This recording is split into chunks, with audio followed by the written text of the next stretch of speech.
Pinasasampa ng reklamo ng PNP-CIDG sa DOJ si Senate Sergeant-at-Arms Mawa Plasca at dalawang iba pa. Kaugnay po ito ng barilan sa Senado noong isang linggo. At live mula sa TV5 Media Center, ang una sa balita, Maricel Halili. Mase, anong basehan ng rekomendasyon ng PNP-CIDG? Well, Bok, malinaw daw na panic firing yung ginawa ni Senate Sergeant-at-Arms Mau Aplasca noong May 13 dyan sa Senado. Ang sinasabi rin kasi ng PNP, meron daw ginawang paglabag sa rules of engagement etong si Aplasca. Kapag kasi nagsasagawa ka ng ganitong mga bagay, hindi mo yan pwedeng magpaputo kahit na warning shot pa yan, basta nasa matataong lugar ka. Ito rin actually yung nabanggit ng DILG at ng PNP sa press briefing sa Malacanang kahapon. Napansin daw kasi doon sa CCTV na habang nagpe-prepare itong si Aplasca doon sa loob ng Senado para magbigay ng warning shot, hindi pinaalis yung mga kapatid natin sa media, and as a matter of fact, nasundan pa nga sila doon sa paghanay kasama yung Marines at yung iba pang mga security personnel. Ang sinasabi naman ng PNP ay nagpabigay na rin daw ng sabina, ipinatawag na ng CIDG itong si Aplasca para nga sana makapagbigay ng salaysay. Unfortunately, hindi naman ito sumupot doon sa ipinatawag o pagpapatawag ng CIDG, pero isinurrender na raw niya yung kanyang baril at sumailalim na rin ito sa ballistic test. Bo. Okay, meron na bang tugon si Aplasca doon sa rekomendasyon ng CIDG?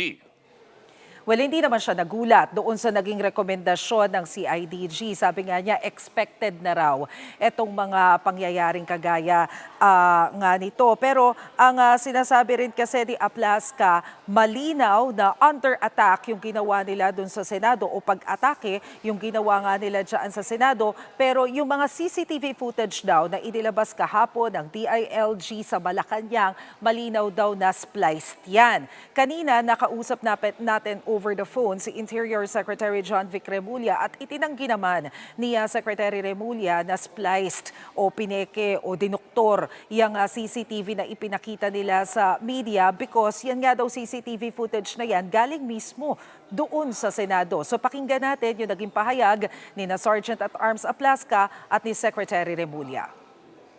We are preparing the complete videos kasi what they did, they spliced the videos and they just selected the videos that will support their narrative, and I think it's not correct. No, not at all. We may timestamp naman lahat eh, so it couldn't have been spliced. Those were direct from CCTV cameras of the Senate, their servers. Mase, meron bang CCTV footage na ng pagpuslit ni Senator Bato palabas ng Senado?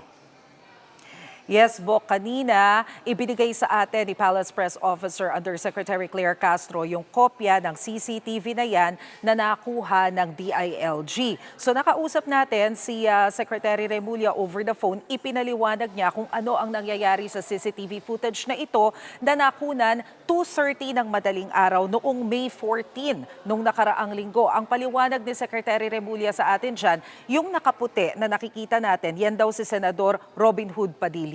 Yung naka-cap na naka-dark jacket, yan daw si Senador Bato de la Rosa. Yung isa na kasama nila, unidentified pa yan dahil hindi raw nila makita base doon sa CCTV yung mukha. So inaalam pa nila yung identity nitong tao na kasama nila. Pero makikita rin na mula doon sa Senado, lumabas sila patungo doon sa parking lot. Ang sinakyan nila yung puting SUV, yan daw ay napag-alaman nila na pag-aari daw ni Senador Robin Hood Padilla. Base rin doon sa mga CCTV na nakita nila, dumiretso daw itong sasakyan nito papunta doon sa Makati. Pero mula doon sa Makati, hindi na nila alam kung saan na dumiretso dahil wala pa silang nakakalap na impormasyon at video ukol dyan.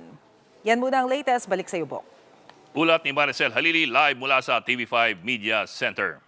Mga kapatid, Jig Manikad po, pagdating sa mahalagang balita sa loob at labas ng bansa, dapat una sa lahat, mag-follow at mag-subscribe na sa social media pages ng News 5.